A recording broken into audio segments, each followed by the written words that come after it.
What's that?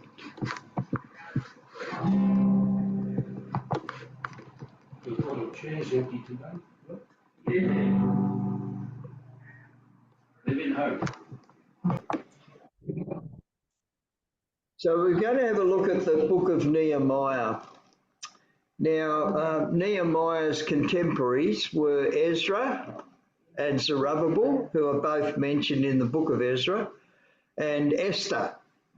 Ezra and Zerubbabel and Nehemiah were travelled back to the land back to Jerusalem, to the land of promise, from captivity in Babylon. And this is the story of what happened when they went back. There were 3 returns, just like there were 3 groups that went away into captivity. There were 3 returns.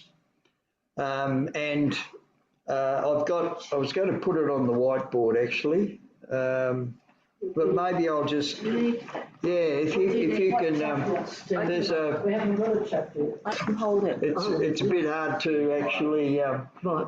yeah, so what we have is, just look at my little notes here that I've got in the back of my Bible. Now, here we go. Now, under Zerubbabel, the book of Ezra is divided into 2 bits. The first bit is the return of the people under Zerubbabel to rebuild the temple.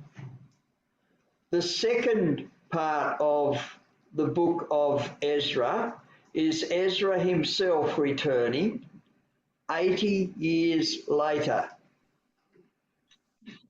So 538 BC is when Zerubbabel took home a group of 50,000 people. And Ezra was in 458 BC. Just remember that with BC, of course, it's going. The lower it gets, the more the further the journey. The lower it gets to the cross. Yeah, the lower it gets, we're getting closer and closer to Jesus, right? So time's going that way, not like when you get past Jesus, it's going, the bigger the number, the further away from Jesus we are. With this, the smaller the number, the closer we're getting to Jesus coming. So 538 BC is Zerubbabel, then Ezra is 458 BC. He's 80 years later, right? So 458 is less than 538 because 538 is closer to Abraham, right, and closer to creation. So we're coming down, we're counting down to Jesus.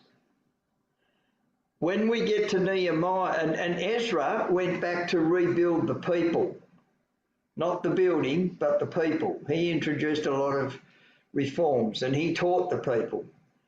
It's not our mission to sort of go into the detail of that today.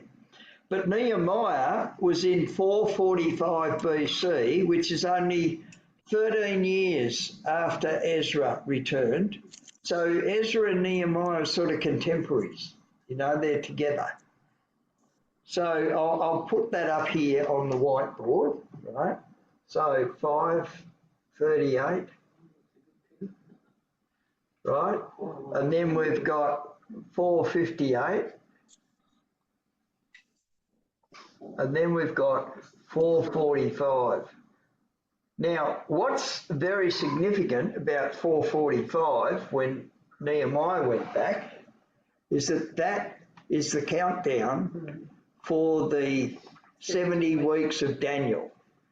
In Daniel chapter 9, when he's talking about Messiah the Prince coming, he says, from the going forth of the command to rebuild Jerusalem to Messiah the Prince is 490 years.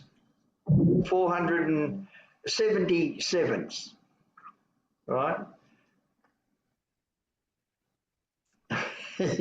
Okay, so here we have, just turn this around so you can see that perhaps. That's better. I always wondered how I could do this with Zoom happening. This is Zerubbabel. I won't spell all of it. Zerubbabel. And this one is Ezra, my grandson. And this one is Nehemiah. Nehemiah. Zerubbabel went back to rebuild the temple. Ezra went back to rebuild the people. Gee, it smells, doesn't it? And Nehemiah went back to rebuild the city wall. The city, if you like. The wall and the gates. Now, there's a lot of the Bible, the Old Testament, that comes after Nehemiah. There's Esther, Job, Psalms, Proverbs, Ecclesiastes, Song of Solomon, Isaiah, Jeremiah, Lamentations, Ezekiel, Daniel, Hosea, Joel, Amos, Obadiah, Micah, Nahum, Habakkuk, Zephaniah, Haggai, Zechariah, Malachi. I want a concordance. Nehemiah went back to, did Nehemiah go back to Jerusalem